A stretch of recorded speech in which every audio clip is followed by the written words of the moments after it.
ধন্যবাদ আপনাদের সকলকে। আমি আমার বক্তব্যকে দুই ভাগে ভাগ করে নেব।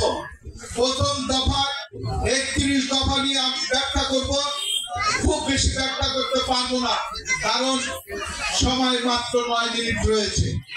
এই 9 মিনিটে 31 দফার একটি দফা নিয়ে আমি আলোচনা করতে চাই। আমাদের নেতা, মহান বিপ্লবী, বাংলাদেশ জাতীয়তাবাদী দলের ভারপ্রাপ্ত চেয়ারম্যান, যিনি হাজার মাইল দূরে বসে থেকে আপনাদের সন্তানদের নেতৃত্ব দিয়ে এই বাংলাদেশ থেকে একটি স্বৈরাচার সরকারকে পদত্যাগ করতে বাধ্য করেছেন এবং দেশ ত্যাগ করতে বাধ্য করেছেন। সেই বিপ্লবী তারেক রহমান দেখেন এই বাংলাদেশ কত ভালোবাসে, এই বাংলাদেশের মানুষকে কত ভালোবাসে, এই বাংলাদেশের কৃষক, শ্রমিক, মেহনতি জনতাকে কত ভালোবাসে। প্রায় 2 বছর আগে উনি 31 দফাটি প্রচার করেছেন। কেন করেছেন? উনি চেয়েছেন এই 31 দফার ভিত্তিতে যদি আগামীতে বাংলাদেশ পরিচালিত হয়, এই দেশে আর কোন কৃষক অভাবে থাকবে না। এই 31 দফার ভিত্তিতে যদি বাংলাদেশ পরিচালিত হয়, আমার মা বোনেরা আর কোনদিন ওনাদের স্বামী, ওনাদের সন্তানদের দ্বারা নিগৃহীত হবে না। এই 31 দফার মাধ্যমে যদি দেশ পরিচালিত হয়, আজকে আমার সামনে যারা রয়েছে কৃষক, শ্রমিক জনতা, আমার মুরব্বীরা, আমার ডান পাশে যারা রয়েছে আমার মা বোনেরা, আপনাদের প্রাণপ্রিয় সন্তান যোগ্য লেখাপড়া করে চাকরি না পেয়ে আনাচে কানাচে ঘুরে এলাকার নিকৃষ্ট সমাজে মিশে বেকারত্বের অভিশাপে জ্বলে পুড়ে নিজের জীবনকে বিসর্জন দেওয়ার জন্য নিষিদ্ধ পথের দিকে পা বাড়ায়, অর্থাৎ মাদকে আসক্ত হয়ে এই কৃষক ভাইদের সংসার জন্য ধ্বংস করে দেয়, তেমনি ভাবে সমাজেরও ক্ষতি করে। সেই যুব সমাজের কথা চিন্তা করে আমাদের নেতা তারেক রহমান এই 31 দফায় একটি দফায় বলেছেন, বিএনপি যদি ক্ষমতায় আসে এবং ক্ষমতায় আসার পরে আপনাদের, আমার পিতৃতুল্য যারা রয়েছে, আপনাদের, আমার মা বোনরা যারা রয়েছে, আপনাদের সন্তান, ছেলে বা মেয়ে লেখাপড়া শিখে যোগ্যতা অর্জন করে, চাকরির যোগ্যতা অর্জন করে যতদিন বিএনপি সরকার তাদেরকে চাকরি দিতে পারবে না, 31 দফায় জনাব তারেক রহমান বলেছেন ততদিন পর্যন্ত আপনাদের সেই সন্তানদেরকে বেকার ভাতা দেওয়া হবে। দেখেন, আরেকটি দফা নিয়ে আলোচনা করব। বাকি দফাগুলো আপনারা করবেন, নিজেরা জানবেন, অন্যকে জানাবেন। আরেকটি দফা বলেছেন,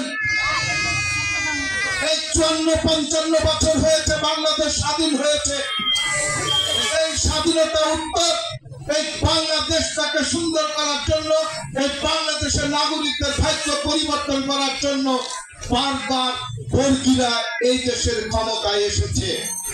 শহীদ প্রেসিডেন্ট জিয়াউর রহমানকে হত্যা করে ক্ষমতায় এসেছে। জনাব বেগম খালেদা জিয়ার বিরুদ্ধে প্রতিবেশী ভারতের রয়ের টাকার বিনিময়ে বিনা অজুহাতে একটি মিথ্যা আন্দোলন করে স্বাধীনতা বিরোধী জামাতের সাথে ঐক্যবদ্ধভাবে আন্দোলন করে আওয়ামী লীগ জনাব বেগম খালেদা জিয়াকে ক্ষমতা ছেড়ে নতুন নির্বাচন দিতে বলেছিলেন। উনি জনগণের প্রতি শ্রদ্ধা রেখে দিয়েছিলেন। পরবর্তীতে ষড়যন্ত্র করে শেখ হাসিনা এই বাংলাদেশের ক্ষমতায় আসেন। উনি দীর্ঘ 15 বছর এরশাদ দেশের ক্ষমতা কুক্ষিগত করে এরশাদকে হটিয়ে বেগম খালেদা জিয়া আসেন, তার বিরুদ্ধে ষড়যন্ত্র করে আবার ক্ষমতায় আসেন কে? শেখ হাসিনা। আরেকটি বড় স্বৈরাচার। এই শেখ হাসিনা ক্ষমতায় আসার পরে এই বাংলাদেশের প্রত্যেকটি সেক্টর লুটপাট করে বিদেশে অর্থ পাচার করে ধ্বংস করে দিয়েছে। আমাদের নেতা জনাব তারেক রহমান উনি ভাবলেন কি করলে এই বাংলাদেশে আর কোন স্বৈরাচারের জন্ম হবে না, বিনা ভোটে আর কেউ ক্ষমতায় থাকতে পারবে না, এই দেশের কৃষকের সম্পদ লুট করতে পারবে না, এই দেশের মেহনতি মানুষের শ্রমিকের মজুরি বিদেশে পাচার করতে পারবে না, এই বাংলাদেশে যাতে আর কোনো স্বৈরাচারের জন্ম না হয়, তার জন্য উনি এই 31 দফায় একটি দফায় বলেছেন, আগামীতে যেই প্রধানমন্ত্রী হোক, যে দলে বিজয়ী হোক না কেন, প্রধানমন্ত্রী যিনি একবার দায়িত্ব নেবেন, 2 বারের বেশি উনি আর প্রধানমন্ত্রী থাকতে পারবে না। দেখেন কত বড় দেশপ্রেমিক। উনি জানেন বারবার আল্লাহ বাঁচিয়ে রাখলে আগামী 30 বছর উনি এই দেশের প্রধানমন্ত্রী থাকবে, তাতে কোনো সমস্যা আছে?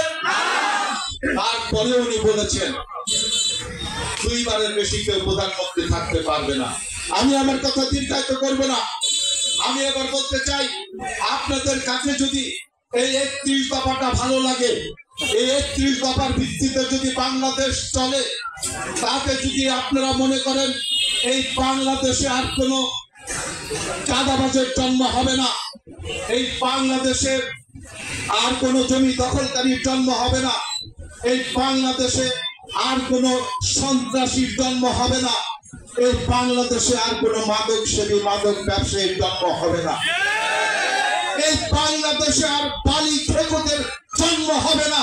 তাহলে আমার অনুরোধ থাকবে, আগামী নির্বাচনে আপনারা ভোট কেন্দ্রে গিয়ে 31 দফার উপর ভরসা রেখে ধানের শীষে ভোট দিয়ে আপনারা বিএনপিকে বিজয়ী করবেন তো?